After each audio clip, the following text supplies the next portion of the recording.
Bien, buenos días, doctor Hackanson, doctor César Delgado. Muchas gracias por honrarnos con su presencia. Buenos días a todos los presentes. En nombre del taller de Derecho Constitucional, bueno, reitero mi agradecimiento con ustedes. Soy Alicia María Franco Gas, alumna de sexto ciclo de la Facultad de Derecho de la Universidad de Piura y directora de actividades académicas del taller de Derecho Constitucional. El día de hoy estaré a cargo de la moderación de esta jornada. Uno de nuestros objetivos como taller de Derecho Constitucional es difundir el conocimiento de temas jurídicos constitucionales. En vista de esto, le damos la bienvenida a nuestro primer conversatorio acerca de las relaciones ejecutivo-legislativo en la Constitución peruana. La dinámica de desarrollo va a ser la siguiente. Cada ponente expondrá el tema por un tiempo aproximado de 20 minutos.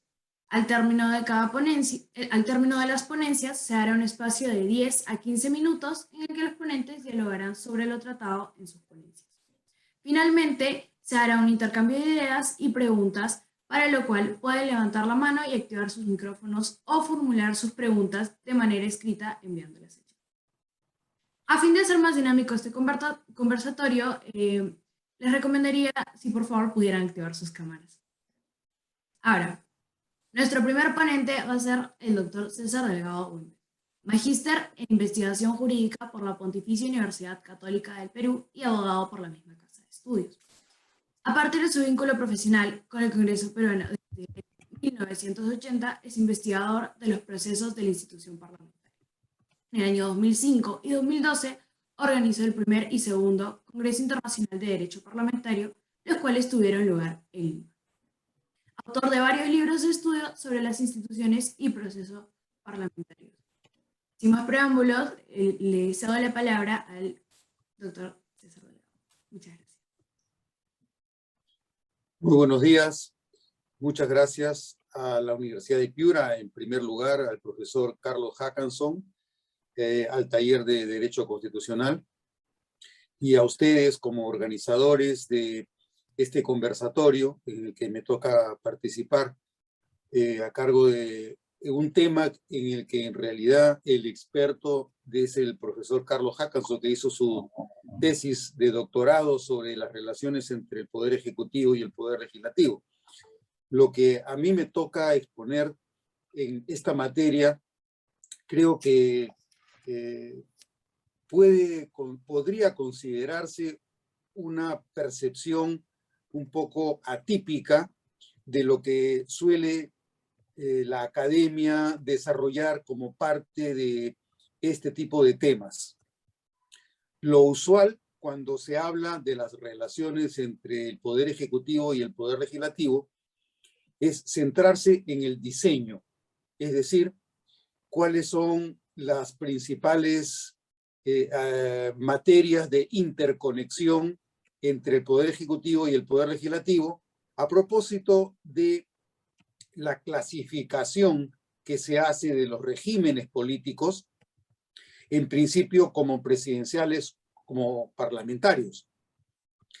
En el caso peruano, nosotros también podríamos hacer un enfoque de esa naturaleza y concentrarnos en el diseño normativo, es decir, qué cosa es lo que nuestra Constitución establece en materia de el tipo de interacción que se da entre el Poder Ejecutivo y el Poder Legislativo.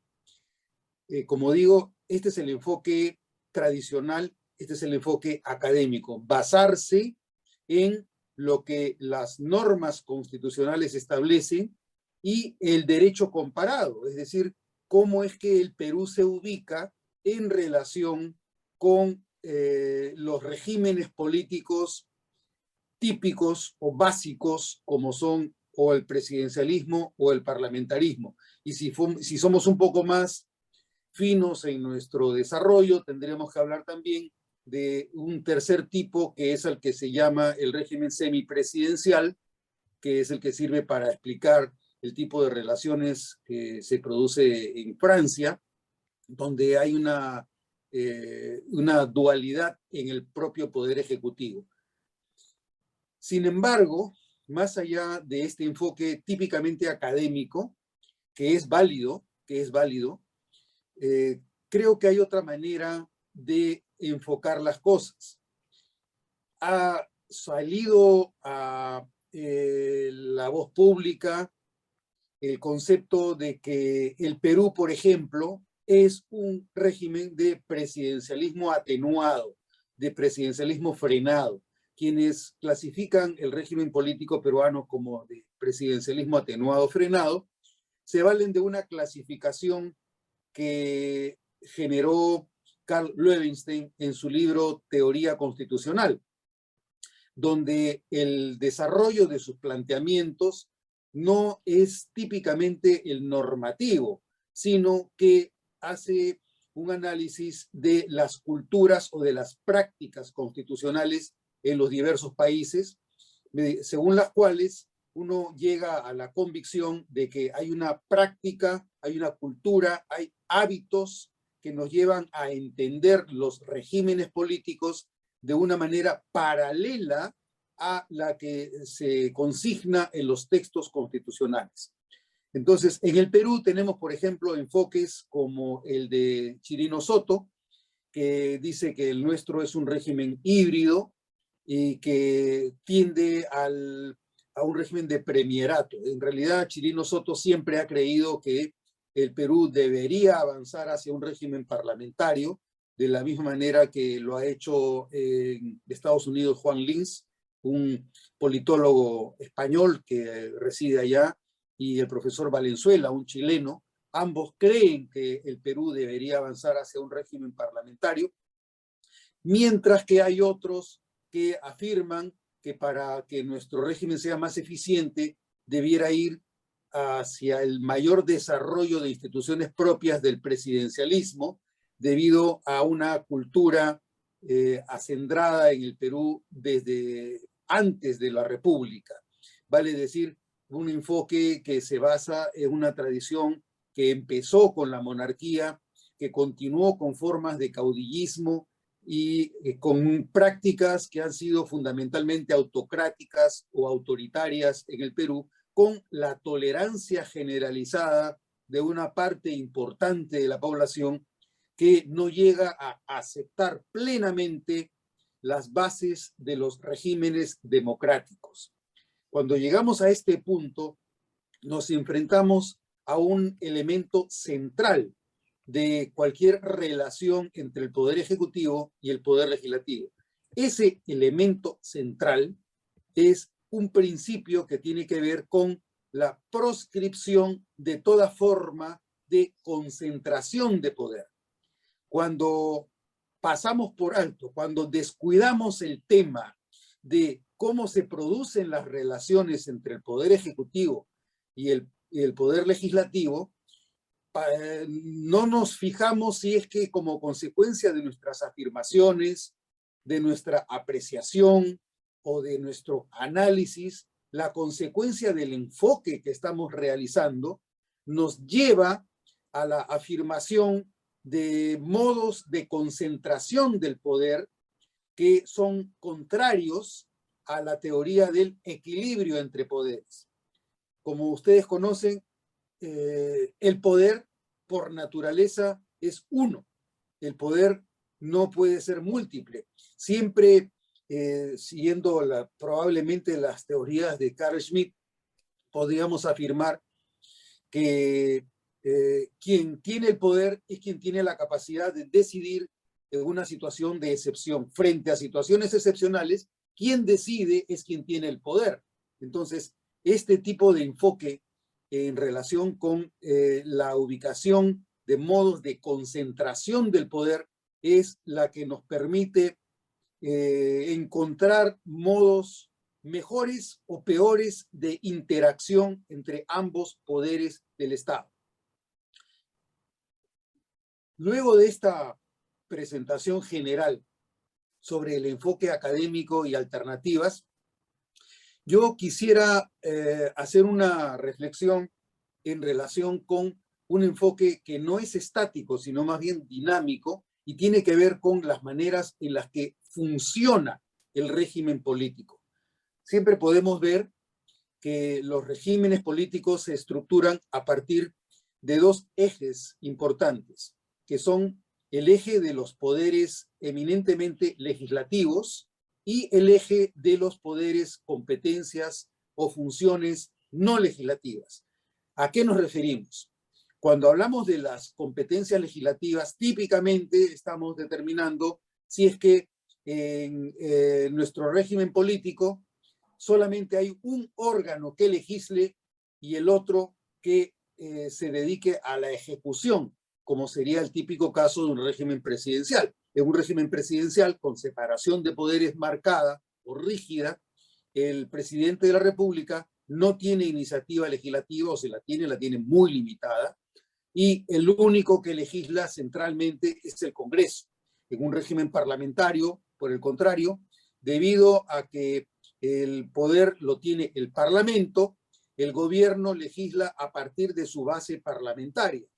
Y por eso es que se puede afirmar que quien tiene la iniciativa legislativa es el gobierno y no es el Congreso. Por ejemplo, en el caso de Inglaterra, el típico caso de régimen parlamentario, el gobierno es el único que prácticamente tiene la iniciativa de una proporción muy pequeña de leyes que se inician en el Parlamento, paradójicamente. Entonces, cuando hablamos nosotros del poder legislativo, ya tenemos un sesgo en nuestra apreciación porque estamos hablando de un tipo de régimen, que es el régimen presidencial, donde hay separación de poderes y donde el Congreso es el poder legislativo en efecto. En el caso peruano, en nuestro sistema existen formas de legislación que son preeminentemente basadas en el Parlamento, pero el Poder Ejecutivo, por ejemplo, tiene iniciativa legislativa, tiene iniciativa presupuestal, lo cual se concreta en una norma, en la ley de presupuesto, que es básicamente iniciativa del Ejecutivo. Los congresistas no tienen iniciativa de gasto a nivel presupuestal, esto en particular a partir de la Constitución del año 1979, y luego vemos que el Poder Ejecutivo también tiene competencias legislativas importantes, como es la capacidad de observar la ley. Puede vetarla si es que discrepa con la posición política del Congreso, puede vetarla u observarla cuando encuentra deficiencias de carácter constitucional, e incluso ha ocurrido que el Poder Ejecutivo ha observado leyes cuando a su juicio no se ha observado el debido proceso parlamentario. Entonces, en el Perú tenemos una combinación de factores muy importante que se combina con otros modos de legislación, como son la delegación de facultades, mediante la cual el Poder Ejecutivo puede expedir decretos legislativos, o el Poder Ejecutivo puede emitir decretos de urgencia de dos tipos. Un primer tipo son los casos en los que por razones extraordinarias y sobre materia económica y financiera, el Poder Ejecutivo puede emitir decretos de urgencia por razones imprevistas que es necesario utilizar para conjurar una situación extraordinaria en el país. Pero también el Poder Ejecutivo puede expedir decretos de urgencia sin la limitación de las materias ni de la extraordinariedad cuando se ha disuelto el Congreso. Este tipo de decreto de urgencia se evalúa por el Congreso, igual que los decretos legislativos, de acuerdo a ciertas pautas que se establecen en el reglamento del Congreso y que ha desarrollado la práctica parlamentaria reciente. Entonces, esto en materia del eje de competencias legislativas. En materia del eje de competencias no legislativas, nos encontramos con formas de control político, entre las que podríamos contar algunas que tipifican también nuestro régimen político, como el primer caso sería el de la investidura.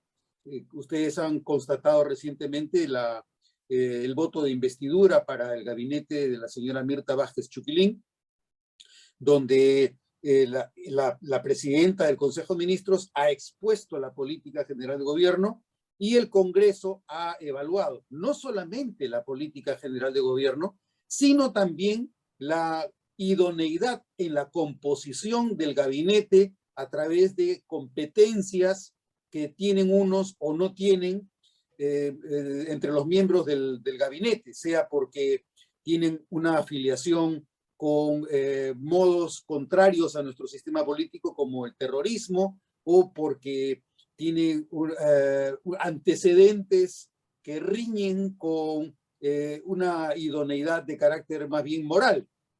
Entonces, existen dos tipos de evaluación parlamentaria, más allá de lo que señala la Constitución.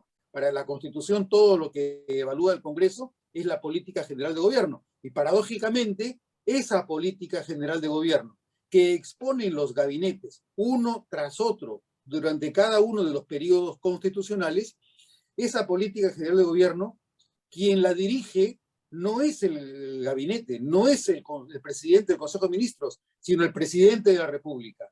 Por eso es que nos diferenciamos claramente de los regímenes semipresidenciales como el francés, porque en el caso de Francia existe una dualidad donde el presidente de la República es jefe de Estado, pero no es jefe de gobierno, a diferencia del Perú. En el Perú, el presidente de la República es presidente de la República, es jefe de Estado, pero también es jefe de gobierno. Entonces, si es el presidente de la República, el jefe de gobierno, y es él quien va a decidir son los contenidos de política general de gobierno, la pregunta que nos podemos hacer es qué relevancia y qué tanta eficiencia puede tener en nuestro modelo de régimen político que el presidente o la presidenta del Consejo de Ministros exponga ante el Congreso una política general de gobierno cuyo contenido y cuya dirección no le corresponde al presidente del Consejo de Ministros, sino al presidente de la República. Entonces, sin embargo, desde el punto de vista normativo, lo que ocurre es que tiene que ir para que el Congreso determine si es que le da o no le da la confianza al gabinete. Esa es una primera institución en el tipo de competencias no legislativas. La otra puede ser, por ejemplo, la interpelación, según la cual los ministros están obligados a concurrir al Congreso para rendir cuenta respecto de actos que llaman la atención del Congreso, así como la interpelación, la censura, que es una institución típicamente parlamentaria, no existe en los regímenes presidenciales. Con la censura, el Congreso tiene la potestad de conseguir la renuncia y la dimisión sucesiva de uno de los ministros o del gabinete entero. Entonces, con la censura, el Congreso puede conseguir la remoción del gabinete. De la misma manera que si le niega la confianza al gabinete con la sesión de investidura, también está participando en la designación del gabinete. Entonces, el presidente de la República y el Congreso, ambos tienen competencias en la designación y en la remoción del gabinete. Y así como tienes también la censura como una de las instituciones que son propias del régimen parlamentario, en el Perú también existe la cuestión de confianza, que es una iniciativa únicamente del gobierno. Solamente el gobierno puede hacer cuestión de confianza sobre una materia que le resulta de relevancia al Congreso. A diferencia de la censura, la cuestión de confianza no tiene que ver con la potestad del Congreso de sancionar, de castigar. No tiene una naturaleza punitiva la cuestión de confianza. La censura sí la tiene. La censura es una manera de exigir al gobierno una responsabilidad respecto de un acto, de una conducta, de una declaración con la que el Congreso discrepa. Y el Congreso a nivel político puede censurar al gabinete si es que consigue la mayoría absoluta, vale decir, con 66 votos. La cuestión de confianza no tiene esa naturaleza punitiva ni sancionatoria. La cuestión de confianza más bien es una institución que permite al Poder Ejecutivo consultar el aval del Congreso para que lo respalde respecto de una conducta, de una declaración, de una iniciativa legislativa que está vinculada a su política general de gobierno. Recientemente, como ustedes conocen, ha sido aprobada la ley 31355, si no me equivoco, en la que se presenta el desarrollo constitucional de la cuestión de confianza, pero no respecto de la investidura, sino únicamente respecto de la cuestión de confianza facultativa que tiene el gabinete en relación con el apoyo o el aval que requiere del Congreso. Actualmente esta ley ha sido materia de una acción de inconstitucionalización ante el Tribunal Constitucional. Se ha presentado, ha sido admitida por el tribunal, el ponente es el señor Eloy Espinosa Saldaña Barrera, y el Congreso aún está pendiente de presentar su contestación a la demanda. Más allá de la investidura, de la interpelación, de la censura, de la cuestión de confianza, nos encontramos con otro tipo de instituciones que son también típicamente parlamentarias, como la estación de preguntas, una institución que se acuñó dentro de nuestro texto constitucional nuevamente a iniciativa del constituyente Enrique Chirino Soto, que, como digo, es uno de los más fervientes defensores de que en el Perú tengamos un régimen parlamentario. Entonces, les he presentado de una manera muy básica los dos ejes centrales a partir de los cuales se produce la interacción en el Congreso y el Poder Ejecutivo. Pero así como existe este enfoque que dije tiene una naturaleza eminentemente estática o normativa, otro es el caso cuando nos enfrentamos al funcionamiento del sistema a través de los operadores. Cuando analizamos la naturaleza de nuestro régimen político a través del funcionamiento efectivo de las instituciones, nos tenemos que remontar a un par de pasos atrás en nuestro régimen político. Ya no nos podemos quedar solamente en lo que la ingeniería constitucional ha diseñado para que funcione bien el Estado a través de los diferentes actores. Nos tenemos que referir a cómo conseguimos que hayan operadores que hagan funcionar el sistema. Y el funcionamiento del sistema está relacionado, en primer lugar, con un presupuesto básico de un régimen de democracia representativa, que es el sistema electoral.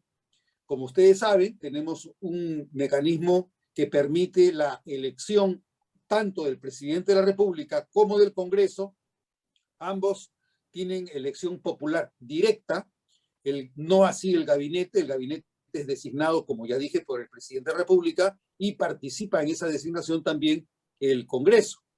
Entonces, el sistema electoral permite que los operadores cuenten con un conjunto de relaciones internas que van a determinar cómo va a funcionar el sistema.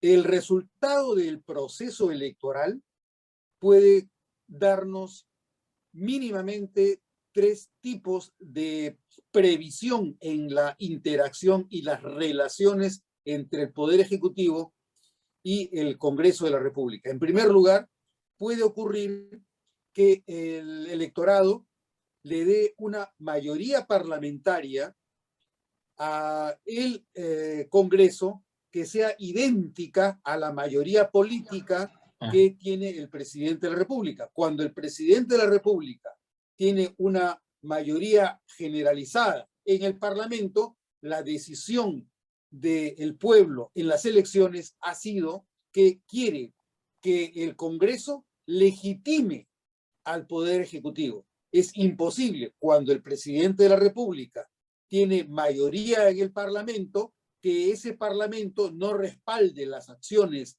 del Poder Ejecutivo en cualquiera sean las iniciativas que tome.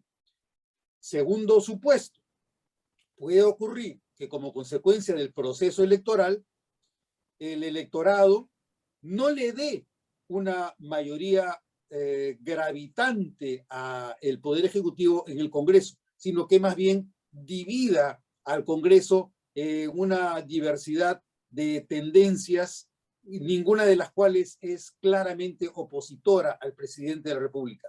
En este segundo supuesto va a ocurrir que el Poder Ejecutivo tendrá que desgastarse y utilizar mayor cantidad de energías en la formación de alianzas temáticas con el Congreso para conseguir que sus principales proyectos y propuestas sean materia de aprobación por el Congreso. Segundo supuesto.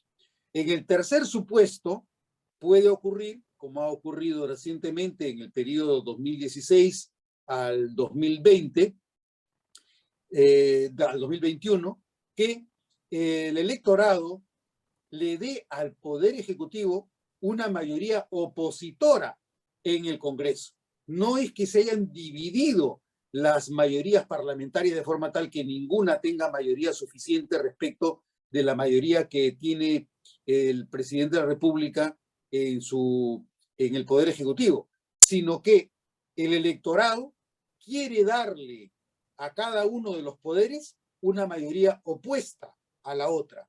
Como todos conocemos, en el periodo 2016, una fue la mayoría de Pedro Pablo Kuczynski con PPK, Peruanos por el Cambio, y la otra mayoría fue la que tuvo Fuerza Popular en el Congreso, una mayoría avasalladora e históricamente sin precedentes en el Perú, con 73 congresistas de los 130.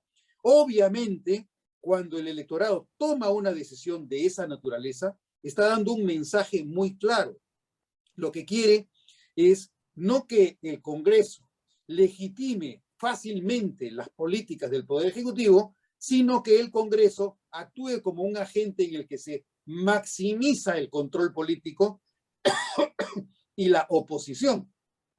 No se puede pedir a un Congreso que fue elegido para no darle mayoría al Poder Ejecutivo que actúe como si esa mayoría parlamentaria no existiera y sirviera solamente para legitimar al Poder Ejecutivo. Entonces, ante lo que nos encontramos es ante un tipo de relaciones en las que el electorado tiene que ser consecuente con el voto.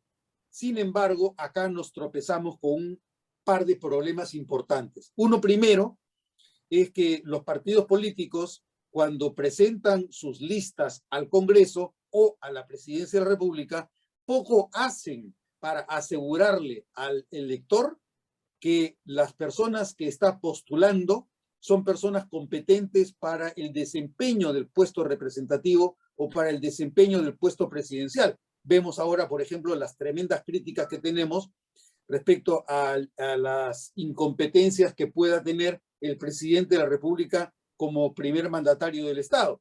Y hemos visto también muchos casos flagrantes de congresistas que llegan al puesto representativo y no saben en qué consiste el Parlamento, no saben qué hace el Parlamento y no saben cómo procesar las iniciativas dentro del sistema parlamentario. Entonces, tenemos un primer problema muy importante que es la incompetencia generalizada de los operadores del sistema que van a hacer que no se comporte como se esperaría que ocurriera dentro de nuestro modelo político. Para ceñirme a las reglas que han fijado para este conversatorio, creo que ya me excedí del tiempo. Yo podría terminar en este punto para luego desarrollar algunos de los aspectos que les pueda haber resultado de mayor interés o de dudas en el siguiente espacio que me corresponda intervenir. Muchas gracias, doctor Delegado Güemes. Muy interesante todo lo que nos ha expuesto en este momento. Ahora le vamos a dar paso al doctor Carlos Hackanson. Doctor, muchas gracias. Perdón, Ay, doctor, primero lo tengo que presentar. Doctor en Derecho por la Universidad de Navarra y licenciado en Derecho por la Universidad de Lima. Docente universitario de esta casa de estudios. Entre sus campos de investigación tenemos el acto administrativo, arbitraje con el Estado, constitucionalismo iberoamericano, derecho de personas, derecho procesal constitucional, las formas de gobierno, entre otros. Es autor de varios libros de derecho constitucional, entre los que se encuentran El proceso de inconstitucionalidad, una aproximación teórica y jurisprudencial y curso de Derecho Constitucional. Sin más preámbulos, le doy paso al doctor Carlos Hackanson. Muchas gracias, Alicia. Buenos días con todos, especialmente al doctor César Salgado Gembes, que está con nosotros el día de hoy nuevamente. El año pasado también estuvo con nosotros. Ya ha sido una tradición. Gracias, César, por todo. Y quería, sobre las interesantes reflexiones que ha hecho el doctor Salgado Gembes, yo quisiera añadirlos y complementarlas de la siguiente manera, ¿no? Y es que a manera de conversación, porque luego pues entre los dos pues habrá un intercambio pues de ideas, comentarios, verlo de la siguiente forma. Yo noto que, por ejemplo, toda esta historia, ¿no?, de las relaciones ejecutivo-legislativo, ¿no?, que de alguna manera han derivado en la forma de gobierno que tenemos en la actualidad, no ha sido otra cosa que ese menos que diálogo, ¿no?, este pleito entre la pugna de las tesis liberales y conservadoras al inicio de la República, ¿no? Las constituciones llamadas liberales eran aquellas que eran auspiciadas por las élites políticas asentadas en el Parlamento, que comenzaban más bien afrancesadas, ¿no? No lo digo en sentido peyorativo, todo lo contrario, son formadas en Francia, ¿no? De la Belle Époque, frente a, por ejemplo, las tesis conservadoras que, digamos, buscaban, dado que se había producido la emancipación, no había vuelta atrás, buscaban de una manera no apartarse tanto, ¿no?, un poco no apartarse tanto de la estructura, ¿no?, previa, ¿no?, a la emancipación, y buscaban en todo caso un ejecutivo fuerte, ¿no?, un poco que, digamos, no tan descarado que sea pues otro virrey, pero sí de alguna manera un ejecutivo fuerte, ¿no?, en comparación a una asamblea legislativa, ¿no? La primera constitución formalmente peruana, el 23, que duró muy poco, horas, tuvo pues un modelo prácticamente de asamblea, ¿no? Luego fue liberal, la constitución del 26 fue conservadora, ¿no?, con una constitución de 6 semanas de 1826 por Bolívar, ¿no?, la vitalicia, ¿no?, o sea, más conservadora no podía ser. Y luego la del 28, donde se consolida la independencia, pues vuelve a ser una constitución liberal, ¿no? Que realmente la historia es injusta con esta constitución porque de alguna manera incluso este constitucionalista de principios del siglo XX, ¿no?, Manuel Vicente Villarán, pues decía que de alguna manera esa constitución era la madre del resto de constituciones peruanas, ¿no? La república, el Estado unitario, el régimen presidencialista como que terminó de definirse ahí. Ahora bien, luego hemos tenido la Constitución de 1834, que fue conservadora. Entonces hemos tenido a una Constitución liberal y sucedió una conservadora. Y en ese ping-pong hemos estado de alguna manera hasta 1860, en que se instaura formaliza la figura del presidente del Consejo de Ministros. Y con la interpelación, que viene hecho alusión el doctor Delgado Gembes. ¿Qué cosa lo que ocurre? Y es que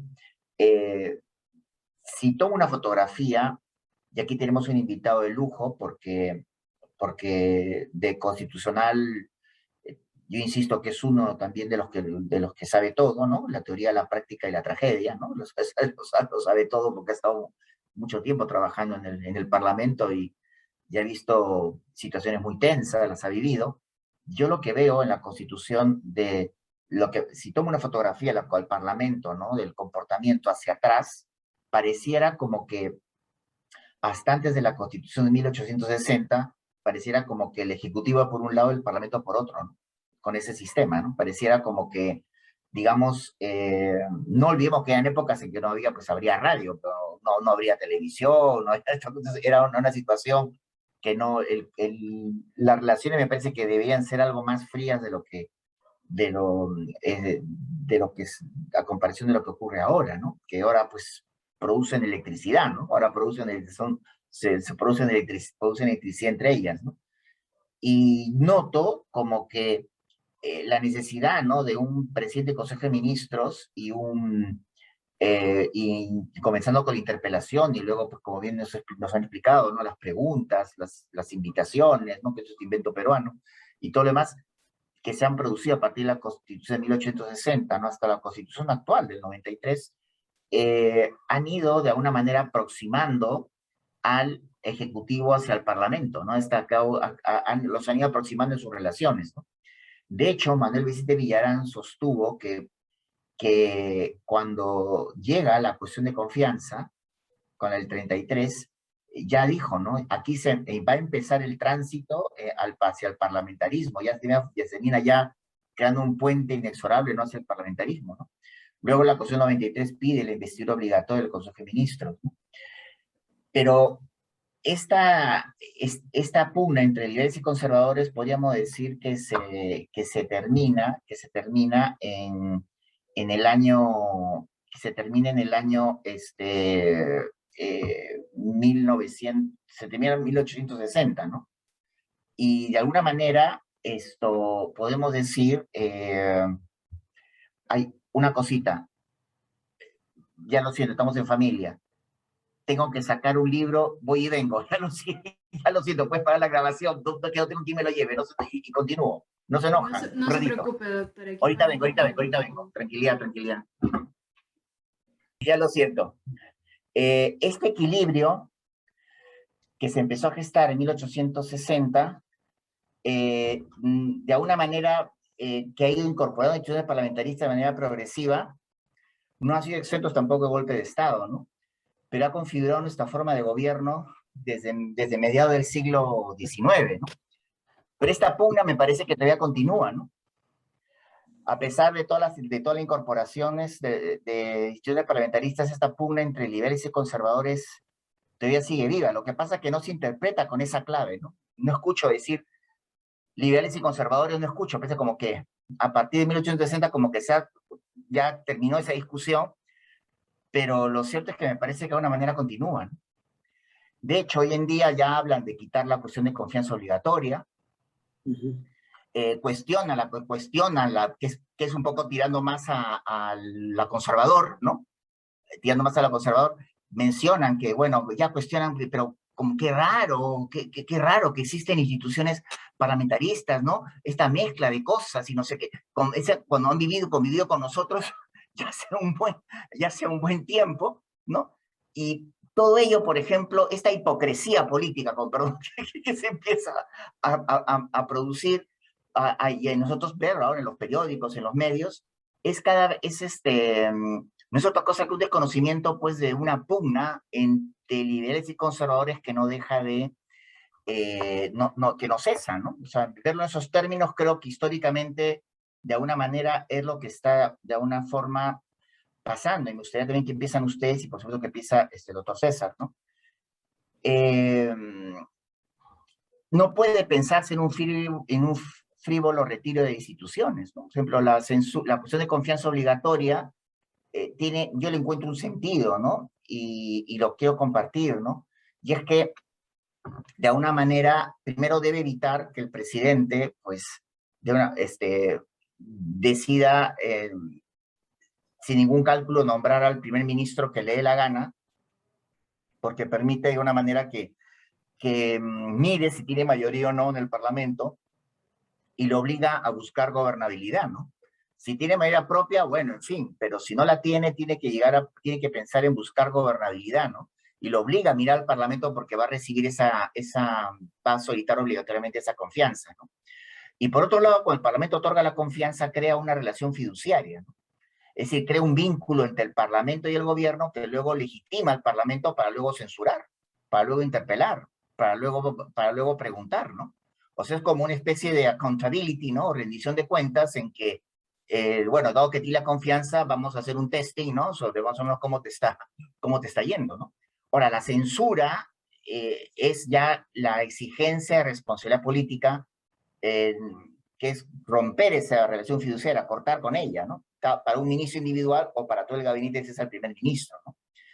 Eso y es un tema más radical, pero de alguna manera después de la investidura se da ese tipo de relaciones que se justifican con la cuestión de confianza. Aquí no se ve así, o sea, en la Constitución del 79 nombraban y jurídicamente por qué el Parlamento tenía que digamos, censurar, preguntar en base a qué si el Ejecutivo pues tiene plena autonomía y nombra un colaborador que es el primer ministro, ¿no?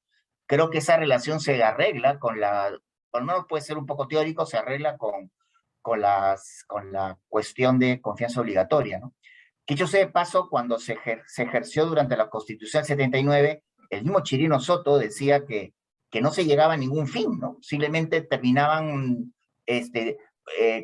ministro de exponer su política general del gobierno y luego venía el debate el debate, la intervención de parlamentarios, pero luego no hay ningún fin, hasta decir, pues es que mira, son las 12 de la noche, vamos a dormir, ¿no? Porque esto no terminaba, ¿no?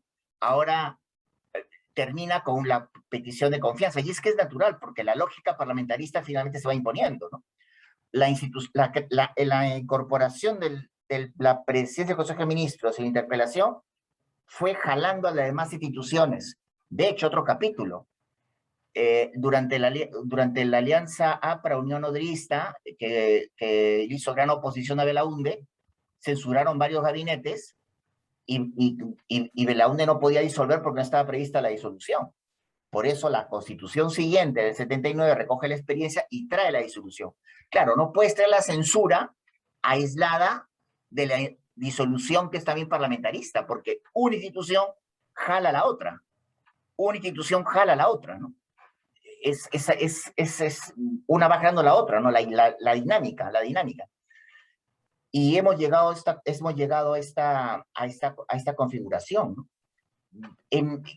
Para finalizar, porque sí me gustaría que entremos todos en debate y escuchar al doctor César, ¿qué hacer, no? No sé si vemos al Parlamento, ¿no? El Parlamento es como la foto, ¿no? Es la foto de la realidad, ¿no? El Parlamento, por ejemplo, uno cree que cuando son elecciones, el Parlamento es nuestra realidad, refleja nuestra realidad social, nuestra realidad cultural, ¿no? Nuestra realidad política, es una fotografía, ¿no? En eso creo que estamos vigentes, ¿no? Y cada vez es una fotografía más dramática, ¿no? Es una fotografía más dramática, es una manera de poder ver, o sea, no es ajena la fotografía del Parlamento de lo que ocurre en el Perú. Me podrán decir, por ejemplo, sí, bueno, pero profesor, hay gente mucho más capaz en el Perú y no está en el Parlamento. Eso también es representativo en el Parlamento actual por esa desafección hacia la política. Esos que no están llaman la atención porque no están por esa desafección a la política. Entonces, y luego el tema de no hay partidos arraigados y los que existen tienen un serio problema histórico de sucesión. El APRA, el PPC que tiene inscripción, la Acción Popular vive, pero es una cosa distinta a lo que hemos conocido de acción popular, ¿no? Y la izquierda también dentro que gobierna está separada. Entonces, y los partidos nuevos también, o llamados partidos nuevos del Parlamento, están recontra Renovación Popular, están recontra separados por dentro, ¿no? Eso llama la atención. Bueno, esa realidad, por ejemplo, llama la atención que quizá, y el multipartidismo, pues complica mucho la idea de un modelo parlamentario. Complica mucho porque plenamente parlamentario, porque no hay la necesidad. España rompió el bipartidismo y ahora qué difícil es nombrar un primer ministro español, porque ya no hay bipartidismo. Qué difícil. Y los mejores formas de gobierno son las que tiene un parlamento que permita gobernabilidad, llámese Inglaterra, llámese Estados Unidos, que son los anglosajones los que han inventado esas formas de gobierno.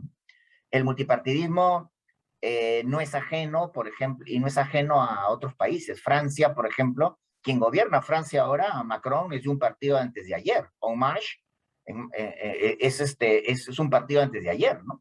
En Francia, un partido de antes de ayer, ¿no? Entonces eso me llama poderosamente la atención de lo que está ocurriendo, ¿no? No sé si, observando algunas formas, experimentos con la gaseosa para acabar. Experimentos, ¿no? Con la gaseosa, solo con la gaseosa, ¿no? Mezclas Coca-Cola con Pepsi, ¿no? Cola inglesa con Coca-Cola, ¿no? Hasta ahí nomás.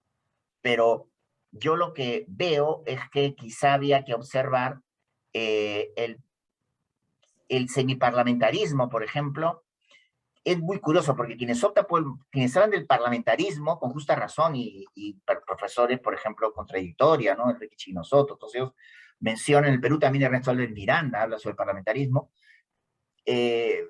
olvidan, por ejemplo, que el jefe de Estado, ¿cómo eliges al jefe de Estado, no? Bueno, el doctor Álvarez Miranda sí repara en ello. ¿Cómo elegimos al jefe de Estado para diferenciar al jefe de gobierno que proviene del Parlamento? Y lo más especial es cómo hacemos que el jefe de Estado se quede callado, ¿no? Que cumple ese papel de poder neutro que tiene el jefe de Estado, por ejemplo, en Europa, ¿no? O sea, que es una institución neutral, ¿no? En el Perú va a guardar esa reserva, no le va a pisar los callos al primer ministro, no va a estar hablando a cada rato, ¿no? No puede, tiene que un poco tener una actitud, es una performance que, bueno, los reyes lo saben hacer muy bien, ya es por tema hereditario, pero en Alemania, por ejemplo, también, bueno, Alemania es Alemania, ¿no? Pero Alemania también ha tenido que pedir que se vayan los jefes de Estado porque han tenido intereses particulares, ¿no? Hay uno que ha tenido que retirarse porque tenía conflictos de intereses, ahí sí renuncia. Pero la canciller, uno ve la canciller y la canciller Merkel, uno cree que Merkel es jefe de Estado, y Merkel no era jefa de Estado, Merkel era jefa de gobierno, era la canciller, ¿no? Y la gente no controla el nombre del jefe de Estado por lo general, ¿no? Solo que entres a Wikipedia o a Google y se te venga el nombre, ¿no? Pero el semiparlamentarismo es interesante, por ejemplo, a diferencia con un paso intermedio, porque no digo cambiar semiparlamentarismo. ¿Por qué razón? Porque el jefe de Estado entre sus variantes es una en que el jefe de Estado es nombrado por el Parlamento, pero con mayoría simple. Y mayoría simple, por más que sea un parlamento multipartidario, no es tan difícil de alcanzar. No, y como es elegido el jefe de Estado por mayoría simple, el que personifica la nación, es un jefe de Estado, pues, delicatessen, ¿no? Es un jefe de Estado, ¿no? Delicatessen, es un jefe de Estado, digamos, que no puede hacer mucho brío, porque simplemente ha sido elegido como la primera ministra ha sido nombrada acá con las justas, ¿no? Casi, ¿no? Y es nombrado de tal manera, bueno, ahí fue con mayoría absoluta la primera ministra, menos que la primera ministra, porque es mayoría simple, es de los parlamentarios que van a la sesión. O sea, de los parlamentarios, ¿no? De los parlamentarios que hacen quórum, ¿no? Entonces podría ser por menos de 66 votos, elegido, ¿no? Entonces ya queda un poquito parametrado, ¿no? O sea, no hables mucho, papito, porque simplemente tú, que acabas de ser, digamos esto, jefe de Estado, eres un tipo protocolar, inauguras, clausuras, das mensajes a la nación, Navidad, 28 de julio, ¿no? Y punto, ¿no? Poco más. Pero luego el jefe de Estado es el que nombra un primer ministro que tenga mayoría absoluta, ¿no? Y que pueda ser nombrado por el Congreso. Que venga el Congreso, que sea nombrado por el Congreso, que venga el Congreso y que necesite mayoría absoluta. Entonces, es el jefe de gobierno, ¿no? Entonces, es un poco, y luego, claro, si no se lo consigue, tendría que disolverse el Parlamento, con lo cual, pues, si la tercera no lo consigue, pues a la tercera hacen lo que sea, pero lo nombran, porque no van a querer irse. Pero entonces, esto nada es perfecto, ¿no?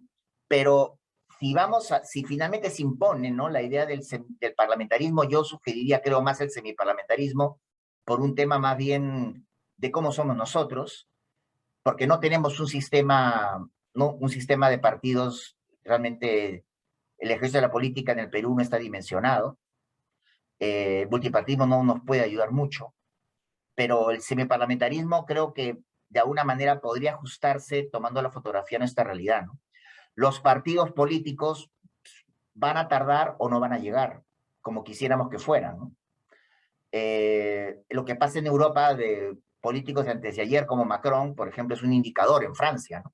Hoy Alemania tiene un problema también, no sé si César sabe si ya nombraron a la canciller o al canciller o no, porque tienen un problema para nombrar al canciller. Alemania, entonces ahora hay un serio, quizá nos quedamos en los países como Estados Unidos o Inglaterra especialmente. Estados Unidos ha tenido el presidente a Trump, ¿no? Que fue un outsider, ¿no? Entonces, no sé realmente, pero claro, bajo el esquema tradicional de republicanos, demócratas, Trump no hizo su partido.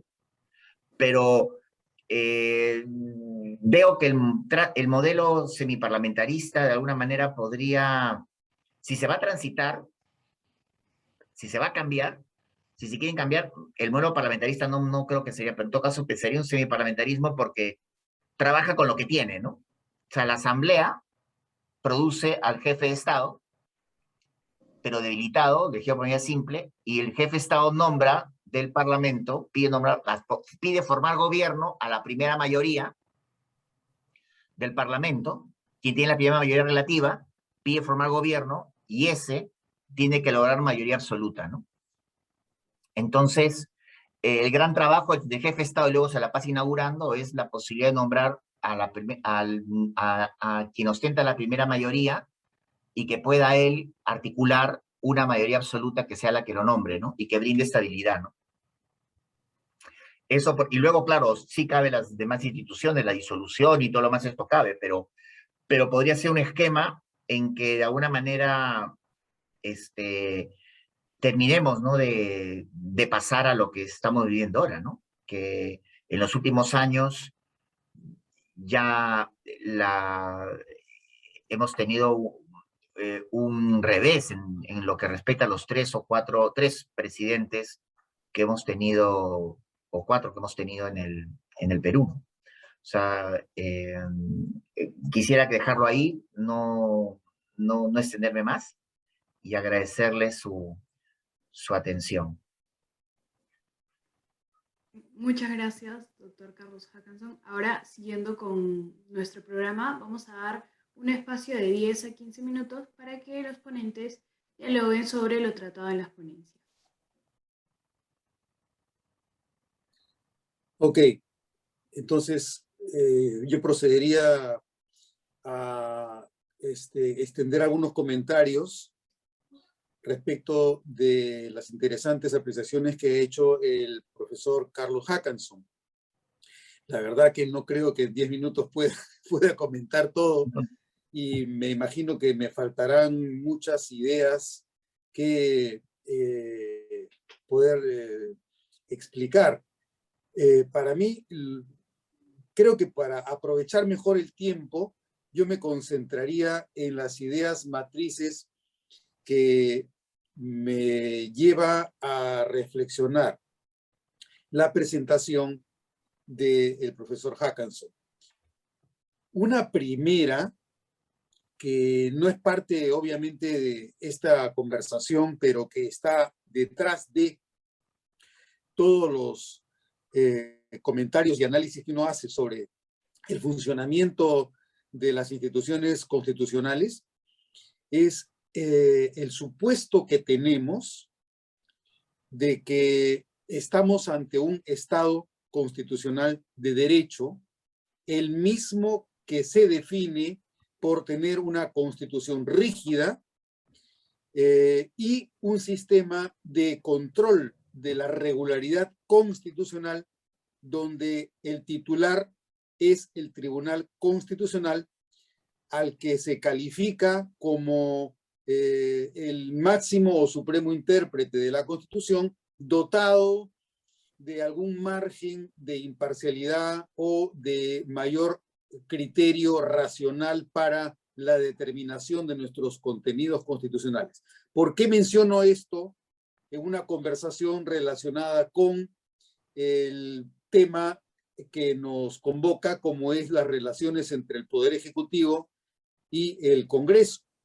Precisamente a partir de las primeras ideas que mencionó el profesor Hackanson, el debate entre el constitucionalismo liberal y el constitucionalismo conservador. Actualmente lo que vemos es una ambigüedad notable donde quienes supuestamente debieran tener un discurso liberal asumen posiciones conservadoras. Me refiero en particular, a propósito nuevamente del tema de las relaciones entre el Poder Ejecutivo y el Congreso y de la afirmación de un régimen político, de una forma de gobierno que reconoce nuestra Constitución, me refiero a la posición que ha llevado a la distorsión de nuestra forma de gobierno con la disolución del Congreso del 30 de septiembre del año 2019. Como todos conocemos, de acuerdo a la Constitución, quien define si se otorga o no se otorga la confianza al gabinete es el Congreso de la República. Eso es lo que señala la Constitución. Es el Congreso el titular de la relación fiduciaria. Por eso es que va el gabinete a pedir lo que no tiene. Quien tiene lo que tú le pides es el Congreso.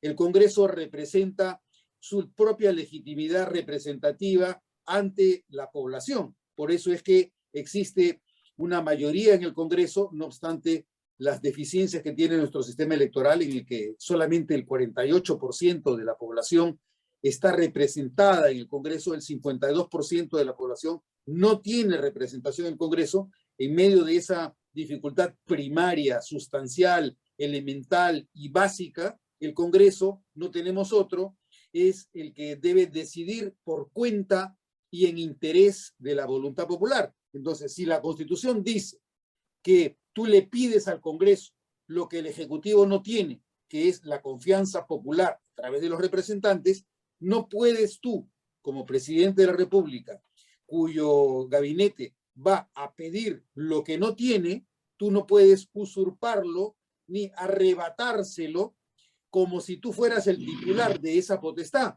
Si el presidente de la República es quien pide la confianza a través de su gabinete y el gabinete se la da, pero el presidente interpreta la decisión del Congreso y dice, no, no me la han dado. Luego, el Congreso presenta una acción competencial ante el Tribunal Constitucional y el Tribunal Constitucional, a través de su mayoría, que supuestamente debiera ser más bien liberal, asume una posición conservadora y concentra el poder en el Poder Ejecutivo y hace que nuestro régimen, que debiera tener rasgos parlamentaristas, como parte de lo que se conoce como el presidencialismo parlamentarizado, nuestro régimen político, nuestra forma de gobierno, deja de tener la naturaleza que le corresponde y se transforma en un sobredimensionamiento de la concentración de poder en el presidente de la República, de manera tal que se le arrebata la capacidad que tiene el Congreso como agente competente para definir una relación fiduciaria y se la concede al presidente de la República. Por lo tanto, si se ha distorsionado la forma de gobierno, nos encontramos ante una infracción constitucional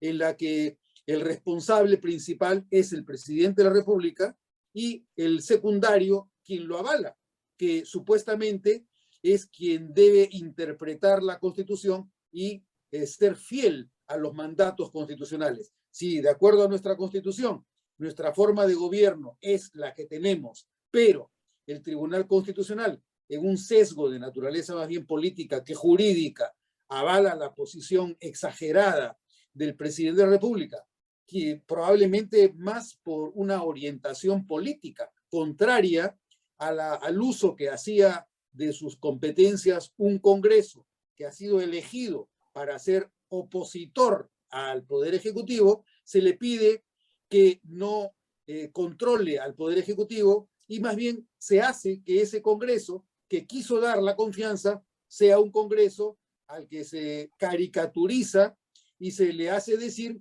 que nunca dio la confianza y por lo tanto se lo disuelve para poder tener mayor comodidad. Nuevamente, se consigue el objetivo, se disuelve el Congreso y la consecuencia es que el propio pueblo tampoco quiso darle mayoría al partido del cual emergía el presidente de la República y le dio una mayoría aún más dispar, con mayor multipartidismo, con tanto multipartidismo que a pesar de las dificultades que genera en un régimen multipartidario tomar una decisión por mayoría, no obstante, esa mayoría multipartidaria fue la que terminó vacándolo al autor de la disolución. Entonces, tenemos que tratar de comprender qué es lo que está ocurriendo. Una primera cuestión es cómo definimos qué cosa es un Estado constitucional de derecho frente a la premisa central de nuestro régimen constitucional, que es que el poder del Estado, de acuerdo a nuestra Constitución, emana del pueblo y se ejerce a través de sus representantes. Mientras que no nos sepamos hacer cargo de este principio constitucional que tiene que ver con la naturaleza representativa de nuestro sistema político, muy difícilmente podremos solucionar problemas restándole competencias a los representantes que el pueblo elige, esperando que un pequeño conjunto de magistrados en el Tribunal Constitucional, sin mayor deferencia con el carácter representativo de nuestra democracia, avalen formas usurpativas de ejercicio del poder que justamente atentan contra una de las características básicas de cualquier régimen democrático, como es la proscripción de toda forma de concentración del poder. Entonces, me parece que este es un tema que está en la base del análisis del régimen político peruano, porque cuando los organismos constitucionales autónomos distorsionan la forma de gobierno y por lo tanto son responsables de formas de distorsión de nuestras normas constitucionales, infringen la Constitución y debería exigírseles alguna forma de responsabilización, razón por la cual debe recordarse que en el Perú no es posible hablar de que el Tribunal Constitucional sea el máximo y menos el supremo intérprete de la Constitución por dos razones básicas. La primera, porque de acuerdo a nuestra Constitución, el Congreso es un intérprete de la Constitución, y si es el intérprete que el pueblo ha elegido, debe tener algún tipo de valor y por lo tanto algún tipo de jerarquía axiológica que los representantes del mandato popular tengan algo que decir sobre qué es lo que debe interpretarse por Constitución.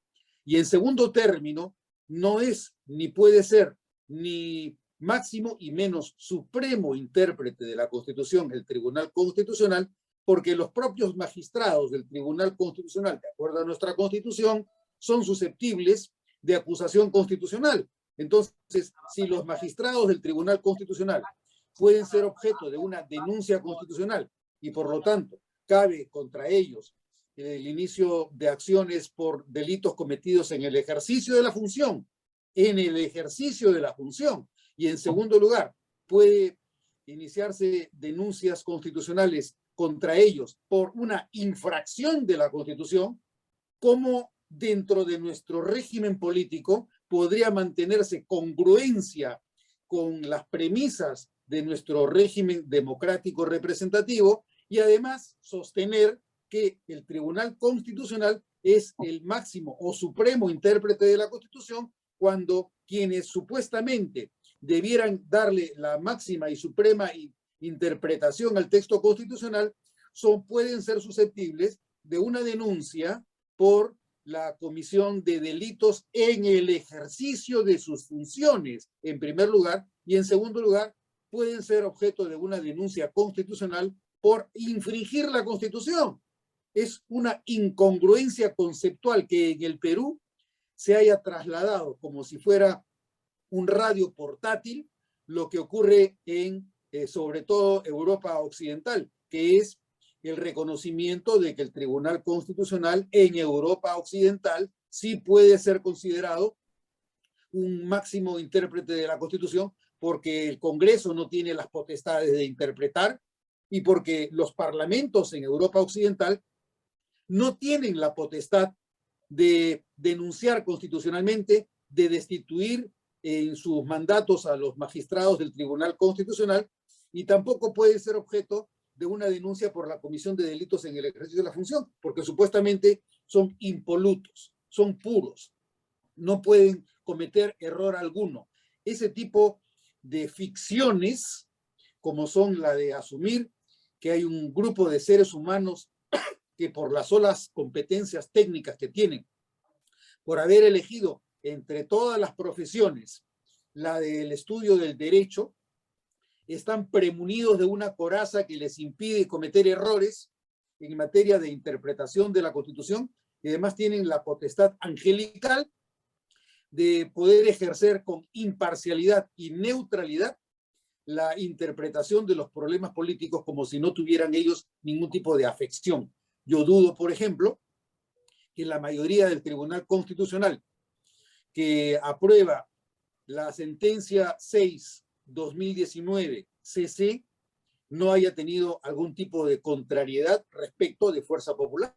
Yo no tengo nada que ver con ningún partido político, pero nada me impide sospecharlo, porque justamente la mayoría supuestamente liberal del Tribunal Constitucional frente a la minoría conservadora integrada por los magistrados Blume, Sardón y Ferrero, tendrían una posición que favorecería a más bien posiciones contrarias a las que sostuvo el tribunal en su mayoría, porque habrían preferido facilitar que el Poder Ejecutivo asuma una posición mucho más favorable que la del Congreso. Entonces, me parece que ahí hay una seria incongruencia que tiene que ver con una deficiencia en las premisas sobre las que se ha construido nuestro tipo de Estado, ya no solamente nuestro régimen político, sino nuestro tipo de Estado. Si estamos ante un Estado constitucional de derecho, también tendremos que hablar de la hibridez de este tipo de concepto dentro de nuestro sistema jurídico, constitucional y político. En fin, yo creo que habrían bastantes otras cosas más interesantes que decir, como por ejemplo la última que se me acaba de ocurrir, es el famoso proyecto presentado por Juntos por el Perú, al que se denomina el proyecto de ley de muerte cruzada, donde ahora ya no se pretende relacionar la disolución del Congreso con la denegatoria de confianza o las censuras a dos gabinetes, sino con la vacancia presidencial. Es decir, se presume que cuando tú vacas al presidente de la República, el solo hecho de vacarlo de oficio, ipso iure, genera la disolución del Congreso. O sea, puede llegarse a concebir que existe una relación entre la disolución del Congreso y una vacancia presidencial por conceptos como la incapacidad moral permanente. O sea, el Congreso resulta castigado porque el presidente de la República adolece de una incapacidad moral permanente. O ya no le llamemos una incapacidad moral permanente, llamémosle una incapacidad mental. Si el presidente de la República padece de una incapacidad mental, como quieren algunos juristas, eso quiere decir que la naturaleza neurológica del cerebro del presidente tiene que ver con la necesidad de que el Perú se quede sin Congreso por tanto tiempo como nos vamos a quedar sin representación debido a las incompetencias mentales del presidente de la República. Ese tipo de cosas creo solamente puede pasar en el Perú, lamentablemente. En fin, yo creo que daría para más. Hay muchos comentarios interesantes que podría hacer sobre la interesante ponencia del profesor Carlos Hackanson, pero creo que estas serían materias que podrían servir como mayor material para reflexionar entre nosotros sobre estas cuestiones importantes en materia de nuestro derecho constitucional.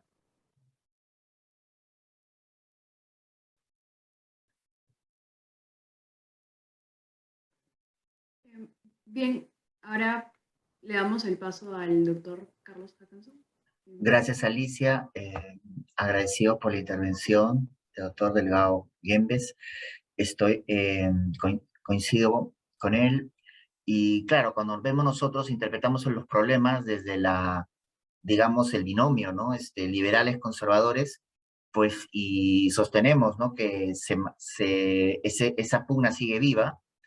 En realidad, lo que hemos tenido el 30 de septiembre de 2019 es un golpe conservador, es decir que ha querido de alguna manera los golpes de ahora, ¿no? Un golpe conservador, es decir, no cambió la Constitución, pero de alguna manera también sí muchas cosas las han cambiado a la fuerza, con reformas constitucionales también que son también conservadoras. La más radical que los parlamentarios no pueden elegirse inmediatamente. Eso empodera también al presidente, ¿no? El que ya no tiene inmunidad parlamentaria, o sea, esto pues Cromwell está dándose vueltas en su tumba, ¿no? O sea, con el tema que no tengan inmunidad parlamentaria, ¿no? Es terrible, es otro golpe conservador. Entonces, claro, no han cambiado la constitución, pero la han cambiado a una constitución que buscaba un equilibrio entre liberal y conservador, la quieren hacer más conservadora. La quieren hacer más conservadora, es lo que está pasando ahora en esos términos, ¿no? Que deberíamos un poco volver, ¿no? Porque se está dando la discusión, se estudian las constituciones como si fuesen compartimentos estancos, ¿no? Cuando todas en su conjunto han mostrado en la parte de forma de gobierno, han mostrado una evolución, ¿no? Por eso yo no creo en esos cortes que quieren hacer, cirugías que quieren hacer a la constitución actual, sin ver algo que sí podemos jactarnos, que nuestra forma de gobierno pues se empezó a construir o a terminar de configurar desde mediados del siglo XIX, ¿no? O sea, eso decirlo en el Perú, eso decirlo en el Perú es un lujo, ¿eh? Porque digo, de una manera siempre nos paramos reinventando, ¿no? Lo que hubo fue un golpe, ¿no? Y de alguna manera también vemos, ¿no? Que el papel que cumple el tribunal ahora está también tomando partido, ¿no? En un tema como bien ¿y por qué lo digo? Porque lo que considero que debemos tener en cuenta es que hay una regla de juego, ¿no? O sea, en política, como dijo John Mayer cuando perdió, ¿no? Frente a Tony Blair, dijo, no, la política es como un juego, a veces gana, a veces pierden. Y hay que reconocer perder, ¿no? Y como saber ganar.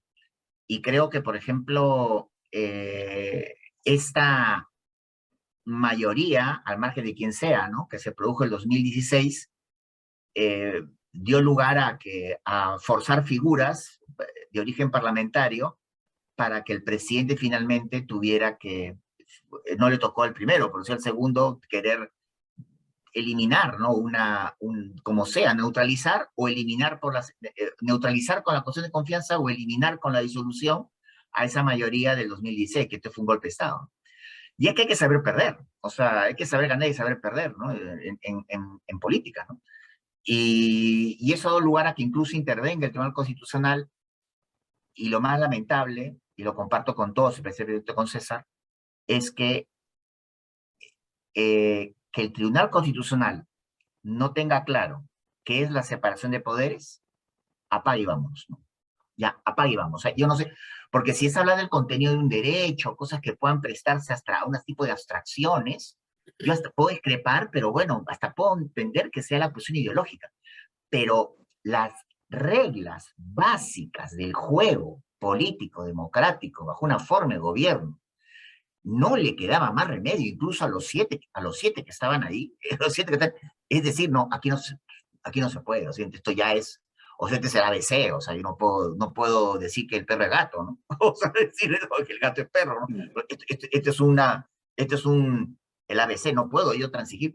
Si ustedes leen la sentencia, ¿no? De la famosa enmienda competencial, yo le pongo una velita misionera a cada párrafo relativo a la separación de poderes. Entonces, ¿por qué fallan así? Se van incluso hasta Roma, Grecia, más en un paseo mapamundi, ¿no? Turístico, ¿no? ¿Ah? Cuando es un invento del siglo ya XVIII, ¿no? Pero simplemente porque se remontan tan lejos, ¿no? Es un invento, me hablan de Grecia, que no había separación de poderes, ¿no? Entonces se van a Grecia, ¿no? A lo que pensaba Aristóteles, ¿no? Y eso termina dando lugar al final una resolución que tiene que ver con la primera, o sea, prueba que el papel aguanta todo, ¿no? Entonces hay un activismo político evidente, y es algo que, por ejemplo, lo ha terminado, ¿no? Por ejemplo, la cuestión de confianza, ya la gente dice, con la cuestión de confianza ahora, que a lo mejor no terminan dando una sentencia sin una especie de resolución que con el principio de autonomía procesal, son capaces de decir, bueno, que esté lo decidido en la sentencia tal, ¿no? O sea, más o menos son capaces de salir con una carta bajo la manga, que eso ya sería otra cosa inverosímil, ¿no? O sea, que decir, que esté lo decidido como no van a tener mayoría, esté lo decidido y son 3-3, como somos 3-3, entonces pero 3-3, pero gano. 3-3, no declararla constitucional, sino 3-3, muy bien, entonces esté lo decidido con la anterior. O sea, ¿me entiendes? O sea, Y esto pues cala a personas que son legas o que no tienen por qué saber de derecho, la mayoría de la opinión pública, y se lo van a tragar a lo mejor. No, hubo 3-3, entonces no dio sentencia, sino una resolución que no es que, por tanto, es constitucional porque tengo mayoría, sino que, como tengo una decisión anterior, este es el anterior. Entonces son capaces, ¿eh? Y al final termina empoderado nuevamente hacia el lado más conservador del Ejecutivo, ¿no? Entonces, claro, cuando los máximos guardianes de la Constitución no defienden la constitucionalidad, pueden tener distintas posiciones ideológicas. Eso es algo hasta normal, no, hasta en Estados Unidos se ve. O sea, uno ve, por ejemplo, la línea ideológica de la jueza Ginsburg, que ya falleció, y la que entra ahora, que es Amy Coney Barrett, son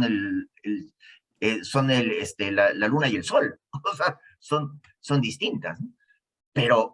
Pero si no se tiene claro lo básico, las reglas básicas del juego, si no se tienen claras las reglas básicas del juego, en donde ya no puedes bajar, no puedes, entonces estamos jugando a la comidita, estamos jugando al Tribunal Constitucional, y eso es algo muy típico del Perú, para terminar, ¿no? En el arco histórico, típico en el Perú. Cada vez que en un determinado momento las reglas no han sido favorables, golpe de Estado desde el Club Nacional. Ahora ya no hay hora del Club Nacional para tomar café, pero hoy en día, perdón que me excita y empiezo ya a decir cosas, en fin, pero ahora no, ahora hemos tenido lo siguiente, ¿no? No gusta la mayoría, eliminado.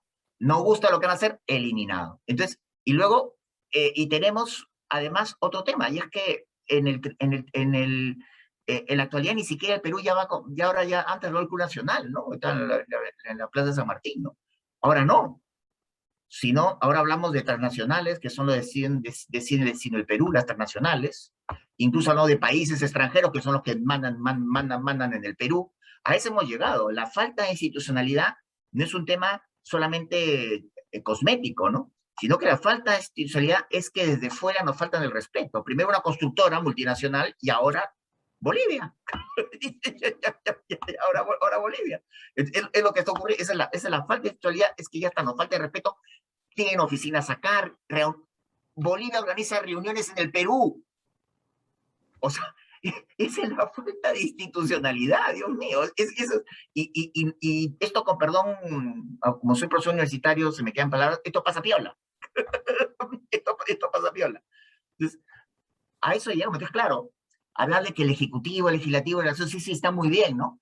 Pero estamos peor que eso.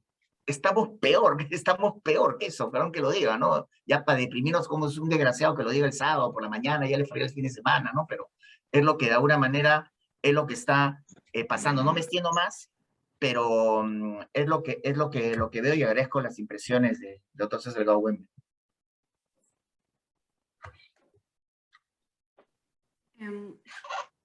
Bien, si no hay más que añadir en el diálogo entre ponentes, no sé si el doctor César Delgado Huembe quisiera agregar algo más, o usted, doctor Carlos Hackanson. Yo quiero escuchar al doctor César, por favor. De un lujo, deluxe. Bien, entonces, Deluxe. palabra al doctor Delgado. Bueno, en realidad yo solamente, primero me excusaría porque tengo que salir a las 10 de la mañana y falta poco tiempo ya. Pero sí, verdaderamente me ha parecido interesante la oportunidad, sobre todo de compartir con ustedes, porque creo que entre lo que ha dicho el profesor Carlos Hackanson y lo que he tratado de aportar, ustedes deben por lo menos tomar en consideración que lo que queremos es ofrecerles antídotos para que no se traguen ruedas de molino cuando escuchan el pensamiento hegemónicamente correcto dentro de nuestros constitucionalistas, en particular con los que se hacen llamar constitucionalistas y justifican de todo, sin caer en cuenta que al hacerlo, más allá de la vanagloria y de su hora de éxito que tienen ante los medios de comunicación, porque los enfocan las cámaras, porque los citan y tanta cosa, le están haciendo un tremendo daño a la República. Y lamentablemente nuestro papel como profesores o como cultivadores de una disciplina no consiste en tratar de conseguir que nos enfoquen los reflectores o que seamos populares o que nos citen los periodistas, sino en tratar de decir qué cosa es lo correcto, cuál es la verdad, de acuerdo a nuestra conciencia. Lo más importante es que el rol del profesor, el rol del estudiante, el rol del abogado también, el rol del ciudadano, más allá que de la profesión que cada uno tenga, es responder ante las propias conciencias lo que hemos recibido. Nosotros somos herederos de una tradición que nos ha sido transmitida por quienes nos precedieron. Nada de lo que nosotros decimos podría ser dicho si no hubiéramos valorado que alguien nos ha enseñado algo que ha sido cultivado.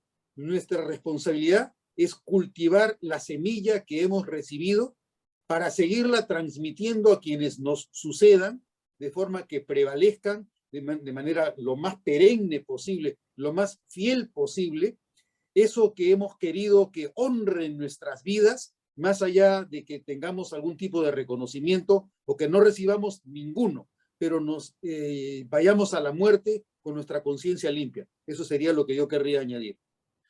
Pues no se diga más, yo te quedo muy agradecido, César. Sé que a las 10 tienes que partir, que me habías dicho.